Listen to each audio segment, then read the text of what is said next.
Ang ikalawang sulat ni Pedro. Unang kabanata.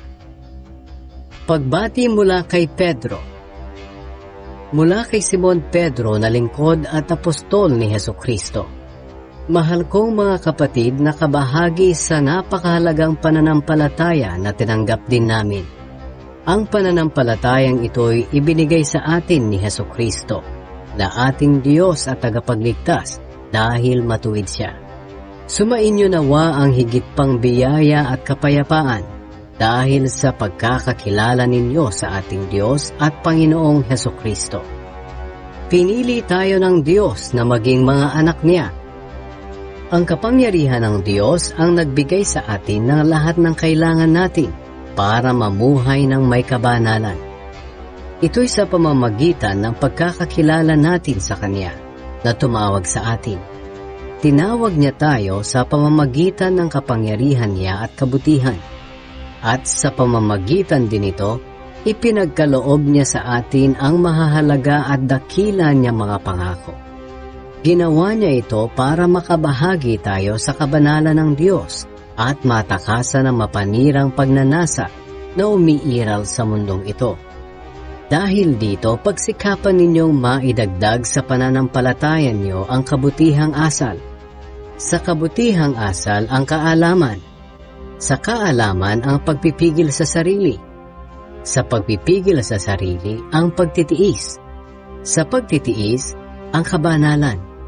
Sa kabanalan ang pag-ibig sa mga kapatid kay Kristo. At sa pag-ibig sa mga kapatid kay Kristo ang pag-ibig sa lahat. Sapagkat kung ang mga katangiang ito ay nasa inyo at lumalago, nagiging makabuluhan at kapaki-pakinabang ang pagkakakilala ninyo sa ating Panginoong Hesukristo. Ngunit ang mga nagkukulang sa mga katangiang ito ay mga bulag sa katotohanan. Nakalimutan na nilang nilinis na sila ng Diyos sa dati nilang mga kasalanan. Kaya nga minamahal kong mga kapatid kay Kristo, pagsikapan ninyong mapatunayan na mga tinawag nga kayo at pinili ng Diyos. Sapagkat kung gagawin nyo ang mga bagay na ito, hindi kayo matitisod, kundi buong galak kayong tatanggapin sa walang katapusang kaharian ng ating Panginoon at tagapagligtas na si Hesukristo. Kaya lagi ko kayong pinapaalalahanan tungkol sa mga bagay na ito, kahit alam nyo na ang mga ito at matatag na kayo sa katotohanang tinanggap ninyo.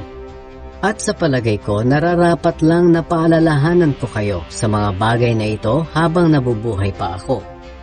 Dahil alam kong hindi na ako magtatagal sa mundong ito. Ang ating Panginoong Hesukristo mismo ang nagpahayag nito sa akin. Kaya gagawin ko ang lahat para makatiyak akong maaalala nyo pa rin ang mga itinuro ko kahit wala na ako rito. Naging saksi kami sa kapangyarihan ni Kristo. Ang mga ipinangaral namin sa inyo tungkol sa kapangyarihan at pagdating ng ating Panginoong Hesukristo ay hindi kwentong gawa-gawa lang. Nasaksihan namin mismo ang kadakilaan niya, sapagkat ng parangalan at papurihan si Hesukristo ng Diyos Ama, narinig namin ang tinig ng makapangyarihang Diyos na nagsasabi, "Ito ang minamahal kong anak na lubos kong kinalulugdan." Narinig namin mismo ang tinig na nanggaling sa langit noong kasama namin si Jesus doon sa banal na bundok. Dahil nga rito, lalong tumibay ang paniniwala namin sa mga ipinahayag ng mga propeta noon. Kaya nararapat lang na bigyan nyo ng pansin ang mga sinabi nila. Dahil para itong ilaw na tumatanglaw sa madilim na lugar hanggang sa araw ng pagdating ng Panginoon. Tulad siya ng tala sa umaga na nagbibigay liwanag sa isipan ninyo. Higit sa lahat, dapat ninyong tandaan na ang lahat ng isinulat ng mga propeta sa kasulatan ay hindi ayon sa sarili nilang interpretasyon, sapagkat hindi galing sa sarili nilang kalooban ang mga ipinangaral nila, kundi sa banal na Espiritu na nag-udyok sa kanila upang sabihin ang salita ng Diyos. Ikalawang kabanata. Ang mga huwad na guro. Ngunit nagkaroon din ng mga huwad na propeta sa mga mamamayan ng Israel noong araw. At ganito rin ang mangyayari sa inyo. Magkakaroon ng mga huwad na guro sa inyo, at palihim nilang ituturo ang mga aral na makakasira sa pananampalataya ninyo. Itatakwil nila maging ang Panginoon na tumubos sa kanila, kaya biglang darating sa kanila ang kapahamakan. Sa kabila nito, marami pa ring susunod sa nakakahiya nilang pamumuhay. At dahil sa kanila, malalapastangan ang katotohanang sinusunod natin. Dahil sa kasakiman nila, lilinlangin nila kayo sa pamamagitan ng matatamis na salita para kwartahan kayo. Matagal na nakahanda ang hatol sa kanila at malapit na silang lipulin. Kahit nga ang mga anghel ay hindi kinaawaan ng Diyos nang nagkasala sila. Sa halip, itinapon sila sa malalim at madilim na hukay para roon hintayin ang araw ng paghuhukom. Hindi rin kinaawaan ng Diyos ang mga tao noong unang panahon dahil sa kasamaan nila, kundi nilipol silang lahat sa baha. Tanging si Noe na nangaral tungkol sa matuwid na pamumuhay at ang 7 niyang kasama ang nakaligtas. Hinatulan din ng Diyos ang mga lungsod ng Sodom at Gomora dahil sa kasamaan nila, at sinunog ang mga ito para ipakita ang mangyayari sa masasama. Pero iniligtas ng Diyos si Lot, isang taong matuwid na nababahala sa malaswang pamumuhay ng mga tao. Habang naninirahan doon si Lot, araw-araw niyang nasasaksihan ng masasama nilang gawain at labis na naghihirap ang kalooban niya. Kaya makikita natin na alam ng Panginoon kung paano iligtas sa mga pagsubok ang mga matuwid at kung paano parusahan ang masasama.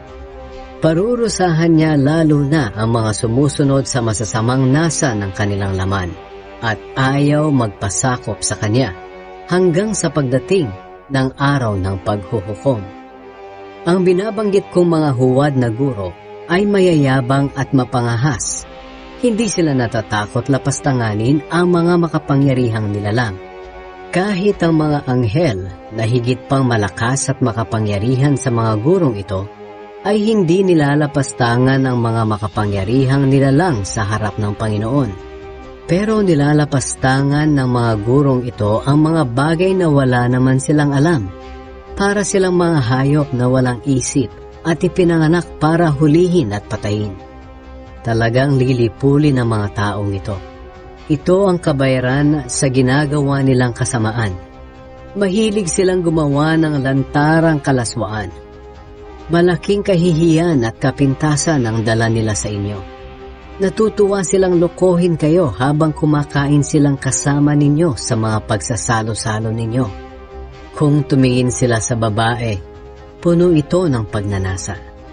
Wala silang tigil sa paggawa ng kasalanan at hinihikayat pa ang mga taong mahihina. Sanay sila sa pagiging sakim, mga isinumpa sila. Tinalikuran nila ang tamang daan kaya sila naligaw. Sinunod nila ang halimbawa ni Balaam na anak ni Beor, na pumayag masuhulan sa paggawa ng masama. At dahil nilabag niya ang utos ng Diyos, sinumbatan siya ng asno niyang nakapagsalita na parang tao, upang mapigilan siya sa kabaliwan niya. Ang mga huwad na gurong ito'y tulad ng mga natuyong batis at mga ulap na tinatangay ng malakas na hangin. Inilaan na sila ng Diyos sa kadiliman. Mayabang silang magsalita pero wala namang kabuluhan. Sinasabi nilang hindi masama ang pagsunod sa masasamang nasa ng laman, kaya hinihikayat nilang bumalik sa imoralidad ang mga taong kakatalikod pa lamang sa masamang pamumuhay. Ipinapangako nila ang kalayaan sa mga nahihikayat nila.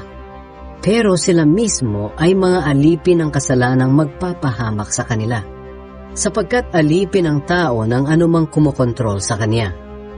Ang mga taong nakakilala na kay Hesukristo na Panginoon at tagapagligtas ay tumalikod na sa kasamaan ng mundo. Ngunit kung muli silang bumalik sa kasamaan at maging alipin muli nito, mas masahol pa sa dati ang magiging kalagayan nila. Mas mabuti pang hindi na nila natagpuan ang landas patungo sa matuwid na pamumuhay, kaysa sa natagpuan ito at talikuran lang sa bandang huli ang mga banal na utos na ibinigay sa kanila. Bagay sa kanila ang kasabihan, ang aso'y kumakain ng suka niya, at ang baboy paliguan man ay babalik din sa kanyang lubluban.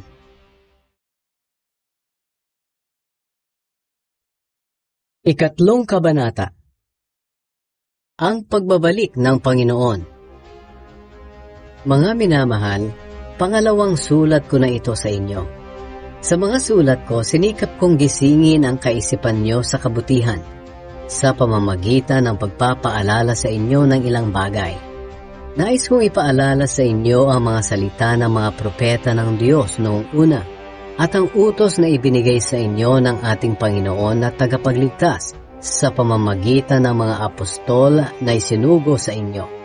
Una sa lahat, dapat ninyong maunawaan na sa mga huling araw ay darating ang mga manliliba at susundin ang masasama nilang nasa. Sasabihin nila, hindi ba't nangako si Kristo na babalik siya? Nasaan na siya ngayon? Namatay na ang mga magulang namin pero wala pa ring pagbabago mula nang likhain ng mundo. Sinasadya nilang kalimutan ang katotohanan na nilikha ng Diyos ang langit sa pamamagitan ng kanyang salita, at nilikha niya ang lupa mula sa tubig at sa pamamagitan ng tubig. At sa pamamagitan din ng tubig, bumaha sa mundo at nalipol ang lahat. Sa pamamagitan din ng kanyang salita, itinakdang tupukin ng Diyos sa apoy ang kasalukuyang langit at lupa sa araw ng paghuhukom at paglipol sa masasama.